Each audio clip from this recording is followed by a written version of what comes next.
খাওয়ার পর বাড়ির সবাই জিজ্ঞাসা করছে কি এমন দিয়েছি যে এত বেশি সুস্বাদু হয়েছে। এটা কিন্তু চিংড়ি মাছের মালাইকারি নয়, চিংড়ি মাছের মালাইকারিকে টক্কর দেওয়ার মতো দারুণ সুস্বাদু রেসিপি। আর এখন বাড়িতে ছোটখাটো অনুষ্ঠান হলেই চিংড়ি মাছ এইভাবেই খেতে চাই। তো চিংড়ি মাছের এই রান্নাটি করার জন্য প্রথমে এখানে নিয়েছি বাগদা চিংড়ি। তোমরা গলদা চিংড়িও নিতে পারো বা এর চেয়ে যে ছোট চিংড়ি হয় সেটাও নিতে পারো।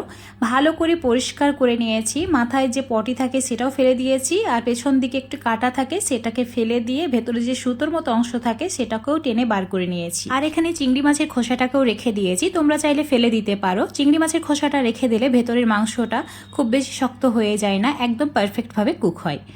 এখন এর মধ্যে সামান্য নুন আর হলুদ দিয়ে ভালো করে মাখিয়ে নিতে হবে। তো ভালো করে নুন হলুদটাকে মাখিয়ে নিচ্ছি। মাখানো হয়ে গেলে এগুলোকে একদম বেশি তেল দিয়ে ভেজে নিতে হবে। তো ভাজার জন্য চুলোর উপর একটা কড়াই ভালো করে গরম করে নিয়েছি, তারপর এখানে পরিমাণ মতো তেল দিয়েছি। তোমরা যে কোনো তেল নিতে পারো, আমি এখানে সাদা তেলটাই ব্যবহার করেছি, মানে রিফাইন তেল। তেল একদম ভালোভাবে গরম হলেই তারপর চিংড়ি মাছগুলো তেলের মধ্যে দিতে হবে। এখন চুলোর ফ্লেমটা মিডিয়ামে রাখবো, মিডিয়াম ফ্লেমে 3 থেকে 4 মিনিট মতো ভেজে নেব। চিংড়ি মাছ খুব বেশি কড়া করে ভাজা যাবে না, তো হালকা একটু ভাজা হয়ে গেলেই তুলে নিতে হবে। তেল ঝরিয়ে একটা প্লেটের মধ্যে তুলে রেখে দিচ্ছি। এখন এই তেলের মধ্যেই কিছু মশলা অ্যাড করে দেব, যেমন হাফ চামচ গোটা জিরে, একটি তেজপাতা 2 টুকরো করে, আর গোটা গরম মশলা। এখন এই সমস্ত কিছু হালকা একটু ভেজে নিতে হবে। তারপর এর মধ্যে দিয়ে দিতে হবে 1 কাপ পেঁয়াজ কুচি। যেহেতু এখানে 400 গ্রাম মাছ নিয়েছি, সেই হিসাব করে 4টি মিডিয়াম সাইজের পেঁয়াজকে কুচি করে অ্যাড করেছি। পেঁয়াজ গোল্ডেন কালার হয়ে গেলেই এর মধ্যে দিয়ে দিতে হবে 1 চামচ আদা বাটা, 1 চামচ রসুন বাটা। এবার আদা রসুনের কাঁচা গন্ধ চলে যাওয়া পর্যন্ত ভেজে নিতে হবে। তো মিডিয়াম আঁচে ওই 2-3 মিনিট মতো ভেজে নিয়েছি। তারপর এর মধ্যে দিয়ে দিচ্ছি জল, ওই 3-4 চামচ মতো দিয়েছি। এখন কিছু গুঁড়ো মশলা অ্যাড করে দিতে হবে, যেমন 1 চামচ ধনে গুঁড়ো, 1 চামচ জিরে গুঁড়ো, 1 চামচ হলুদের গুঁড়ো, ওই 1.5 চামচ মতো লঙ্কার গুঁড়ো, তার সঙ্গে স্বাদ মতো নুন। সমস্ত মশলা অ্যাড করে দেওয়ার পর একটু সময় নিয়ে কষিয়ে নিয়েছি। দেখতেই পাচ্ছ তেল ছেড়ে দিয়েছে, পেঁয়াজ একদম গলে গেছে। ঠিক এইভাবে কষাতে হবে, যদি প্রয়োজন হয় সামান্য পরিমাণে জল অ্যাড করতে পারো। আর অবশ্যই চুলোর ফ্লেমটা একদম কমিয়ে দেবে, মানে লো আঁচে মশলাটাকে কষিয়ে নেবে। এবার দিয়ে দিতে হবে বাদাম বাটা। তোমরা যে কোনো বাদাম নিতে পারো। ওই 8-10টি মতো বাদামকে ভিজিয়ে তারপর অল্প একটু জল দিয়ে বেটে নিয়েছি, সেটা অ্যাড করে দিলাম। এবার প্রায় 5-6 মিনিট লো আছে আবারও কষিয়ে নেব। দেখতেই পাচ্ছ গ্রেভিটা ঘন হয়ে গেছে আর তেলটাও ভালোভাবে ছেড়ে দিয়েছে, খুব সুন্দরভাবে কষানো হয়ে গেছে। তো এবার এর মধ্যে দিয়ে দিতে হবে জল।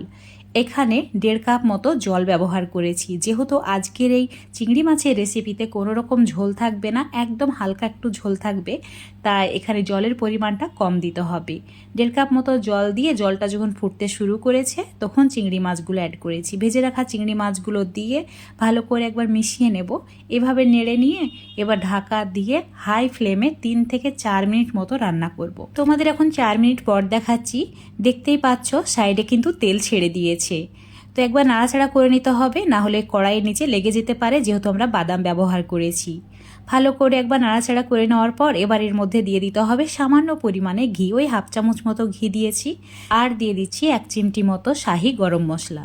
অবশ্যই এখানে একটু গরম মশলা দিবে, তাছাড়া অন্য কিছু দেওয়ার প্রয়োজন নেই, যেমন ধনে পাতা একদমই দেবে না। এই রেসিপিতে এইটুকুই মশলা দিলেই যথেষ্ট। এখন ঢাকা দিয়ে লো ফ্লেমে ওই 5 মিনিট মতো রান্না করে নেব, তাহলে হয়ে যাবে। আর মাঝে মধ্যে একবার করে ঢাকা খুলে নাড়াচাড়া করে নিতে হবে, তা না হলে কড়াইয়ের নিচে লেগে যাবে। তো দেখতেই পাচ্ছ তোমাদের 5 মিনিট পর দেখাচ্ছি, চিংড়ি মাছগুলো খুব সুন্দরভাবে সেদ্ধ হয়ে গেছে আর গ্রেভিটাও ঘন হয়ে এসেছে। এখন এর মধ্যে বেশ কয়েকটি কাঁচা লঙ্কা দিয়ে দেব, জাস্ট ফ্লেভারের জন্য। তো কাঁচা লঙ্কাগুলো কেটে দেবে না, এভাবে গোটায় দিয়ে দিতে হবে, তাতে এই রেসিপিটা দেখতে অনেক বেশি লোভনীয় লাগবে। তো এখন চুলোটা অফ করে দিয়ে ঢাকা দিয়ে দেব, ওই 2-3 মিনিট এভাবে রেখে দিয়ে তারপর তোমাদের দেখাচ্ছি।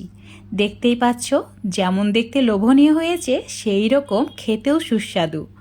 এত বেশি সুস্বাদু যে সাদা ভাত, পোলাও যেটাই হোক না কেন এটা থাকলে একদম জমে যাবে। আজকের এই চিংড়ি মাছের ঝাল রেসিপিটা তোমাদের কেমন লেগেছে অবশ্যই কমেন্ট করে জানাবে। ভালো লাগলে বাড়িতে একবার ট্রাই করে দেখবে। আশা করছি যাকে খাওয়াবে সেই তোমার প্রশংসা করতে বাধ্য হবে।